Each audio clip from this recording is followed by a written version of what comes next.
Hi everybody, Shameful here. This is the Churchill 3 Heavy Premium Tank. What can I say about this? Wait for that plane to go by. What I say about it is that it's got good tanking potential. Its tracks are nice and big for getting shot at. They're nice big targets to shoot up and soak up some damage. I get occasional deflections on it. Obviously, as with any tank, hitting it flush on the side absolutely wrecks it. It's not got I'd call very thick armour. 76 on the sides, 50 on the back. 176 on the front isn't too bad. And look at this area is even more tough. But in general, I've been penetrated a few bits by tanks. If this comes across another tier 5 heavy, this is pretty much dead unless you just load up those gold ammo and just start pinging away at it. The tank does have a nice fast shooting speed. It will pop away like crazy and it will obliterate other tier 5 mediums and lights and below. It will absolutely wreck them, and other heavy tanks, while it may not do much damage, it shoots so fast that it can I've taken down KV-1Ss with this. I've been damaged quite badly by it, but just the rate of fire that it's doing, I've just killed the KV-1Ss, which has been fun. Obviously, being premium, it gives you more credits, and it's a nice little tank. I have my crew here. They're all trained. None of them have got the full training yet. For the skills that they've got full 100% crew training, but yeah, not of this individual little skills here. But they're getting close. Unfortunately, I bought this tank when I was even more new than I am now, and I didn't realise that you don't train the bloody crew for the individual tank. So, big noob mistake. But what I use them for now, really, this is a little money maker for me. This Churchill 5. As you can see, this thing fires 26.25 rounds in a minute. That's nearly once every second. A little bit under, but nearly once every second this thing shoots. I just want to put that in your mind how fast that is.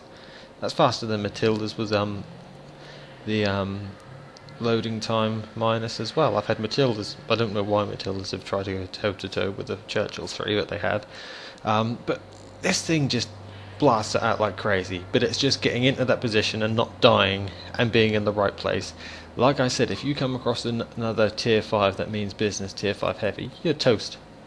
It's not that great. It's good for certain situations, and it's getting in those situations that makes this a good tank. Otherwise, if you're looking for a heavy to take on other heavies, steer clear of this one, because this can, but most of the time it won't, if you know what I mean. Anyway, let's get on with some gameplay. You can judge for yourself. Let's get this show on the road. Right, here we go. We're playing Sand River with a 55% chance to win, which isn't too bad. Look at the enemy team. Got a few games between them. They've got a few tomatoes. I can't talk. I'm 48%. I'm slowly getting out of the tomato territory, but I'm slowly getting better.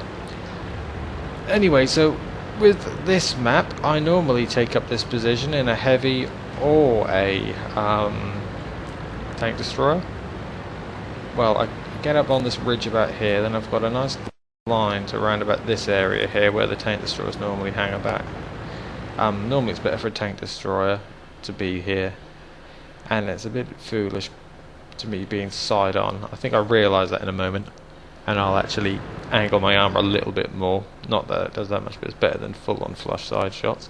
Anyway, I like being here. I feel like I can respond. I can move over here if I feel like it, down to that area, or I can shoot down this area. I like staying here in a tank destroyer.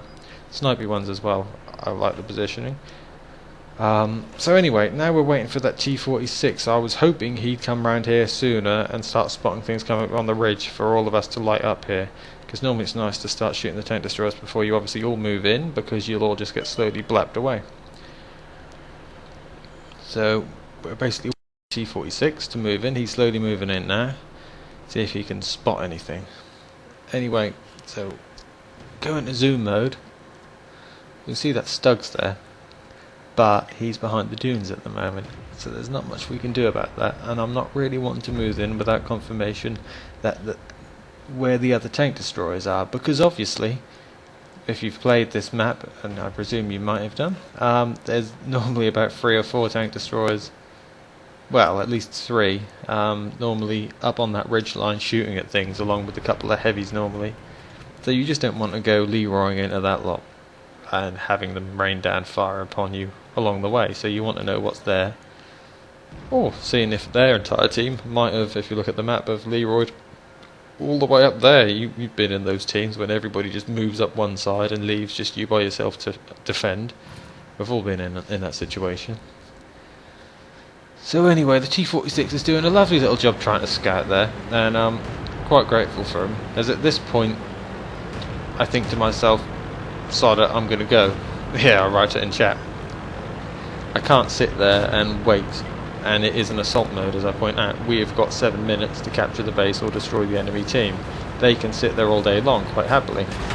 Anyway, as you can see, the T-46 scouting has helped us take out those 2 Armada 2 and the... I'm not quite sure what the other one is, I can't see the angle here. Which is a good job for him. I think there's a couple of Armada 2s. Anyway, so that's a couple of tank destroyers taken out. There's still that Stug up there, and there's a B1. Don't have to worry about the B1. I mean, that's a tier 4 heavy, and tier 4 heavies are atrocious, in my opinion. Anyway, they're atrocious. And the T-46 finally got taken out then, but he'd done a really good job. He had spotted those tank destroyers for our T-49, I believe, to take out. Yeah, he got the 2. So good job to him. Very good. Moving on, there we go, we see the Stug starts to panic. He was coming over thinking he's going to start sniping, and then he sees a KV-1 coming around the corner, which is frankly far more frightening than my Churchill. He sees 2 heavies coming around the corner. You're not going to want to deal with that by yourself. Even with that B1, they know they're outclassed, they have to move back. We can just rush him. Take some damage, but we can rush him. That's what I'm thinking about doing here, rushing him. And he does hurt the KV-1 there. I'm going into zoom mode and trying to take out his turret. Now why? Normally I'm hitting it at this point. Anyway, so I see the Matilda Black Prince. That is an awful tank, man. I just said never buy the Matilda Black Prince as a premium. So now I'm trying to shoot this guy in the turret. And I eventually hit him in the turret, but what I should have done, with hindsight here, look at that poor KV-1. I should have gone in front of him and tanked some damage for him. Because he was pinging at him, and actually, you know, I said the B1, oh, it's a crap tank. Well, he actually hurt that KV-1, a tier higher heavy tank, which has got quite good armour. You know, it's not too bad. So anyway, that is a bit of hindsight for you there, what I believe I should have done. Anyway, as you can see, there's that bloody M4 there. Transpires he was using gold rounds at the time. So we put a shot into his side there just to piss him off, then we miss, and this is where I get really pissed off at this point of the game, because my gun depression will not go down. I'm like screaming and swearing at this point. My gun depression is not going down, so I try and turn around. I should have just gone back down the hill. I think I'm trying to right. Then I see this B1, I get some nice side shots into him. That misses because I'm not leading enough. Hit him again. That misses, but we've hurt him. Unfortunately, he's destroyed the T-14. It's a shame, but these things happen. He didn't destroy the T-14. I believe the medium did, the M4. Yeah, T-14's the MO, and he got gold. Anyway, the M4 has got 1% health, so he's dead. I don't care about him. He can shoot me in the back. I'm full health. I don't care. I auto-aim him when I should have actually just manually aimed and shot him and killed him, but never mind. I'm going for the B1. I want to kill him. He hurt my KV-1 friend, and I'm annoyed. See, pings off me. Boom, he's dead. KV-1 then takes out the M4. We did quite well as a little team there, apart from mine not shielding him earlier on. So anyway, now we are left, because the other side of the map's done a good job there, with a single KV-1. Now, you might think that you're in a good position here, but I'm not quite sure how much percentage health that KV-1's got from this angle. I know my KV-1's got 27% health. I've got quite a good bit of health, but you can get unlucky in these things. I believe that Lux and that Hetzer on our team, I mean, a KV1 could take them out if he gets a good shot on them. Yeah, 5% on the Hetzer. You've got to panic a bit there. Not panic, you've got to be wary. Don't automatically assume you're going to win and just Leroy into him. Right, he's got 64%. He could tank some of that. KV1's taken shots at him, missing evidently. The Lux has spotted him and is moving back quite wisely. He's got no business engaging him whatsoever. Hetzer got blown up. So at this point I'm thinking to myself, well, I've got no support on that side. We have got the SPG, but he's behind the mountain. Well, or the hill even, and so the SPG's not really going to be able to get shots on him. KV1 is staying back wisely because, to be quite frank, but he's laying down cover and fire, but he's staying back. He doesn't want her to get too close. I'm not quite sure what type of gun this KV1's got either. I don't know how upgraded he is. Anyway, the Luck's going back. He's just staying there. I think he's keeping out of it. And so now I switch to premium. I want to kill this guy. I do not want to get killed by him, and I want to punish him for it. And I shoot him in the low glaciers, which regular rounds should have gone for anyway. But I want to make sure. See how? Bang! I want to make sure I killed him. I needed to make sure I killed him, and we did. So pausing that there, we had a nice game there. We used some premium ammo, which you might say was a bit of a silly thing to do for that kill, but I wanted to make sure I won that, and I wanted to kill him for the team because the Lux wasn't going to kill him, and at that point he'd killed the KV1, so I need to kill him, and I don't want him backing off and getting any good shots in me. I don't want to be unlucky either, tracked or surrounded or anything like that, or you never know, you might get ammo racked, or he might get in a position where I just can't penetrate him. And so that was a good position, and I wanted to finish that off, so I did. Right, let's go look at the post-game stats. So with that fight, we only got a class 3 mastery badge, which isn't really that much to be sniffed about, but this is more to show you about, of an average game, how much money you can make. So with that, we made 23,587 with premium. With 1219 experience and 64% hit ratio. Damage, none assisted, all our own 922, which isn't that much to write home about, but it's better than a kick in the teeth. Anyway, let's go to the team scores. As you can see, we came top of our team for experience and second top damage, which isn't that bad.